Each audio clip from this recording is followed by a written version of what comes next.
सारा खान और इमरान अशरफ एक बार फिर से जलवा बखेरने को तैयार। ये जोड़ी एक बार फिर से अपनी शानदार केमिस्ट्री दिखाने जा रही। पाकिस्तान शोबिस इंडस्ट्री की ऑन स्क्रीन जोड़ी सारा खान और इमरान अशरफ एक बार फिर से मद्दाहों के दिल जीतने को तैयार।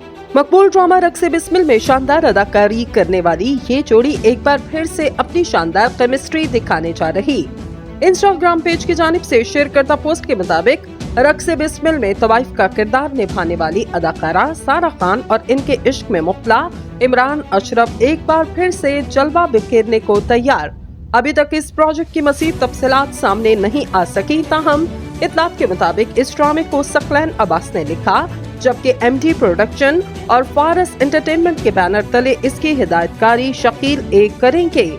खबर के सामने आते ही मदाहों में एक हलचल पैदा हो गई और साथ ही लोगों में जल्द इस ड्रामे की स्क्रीन पर नशर होने का बेसब्री से इंतजार है।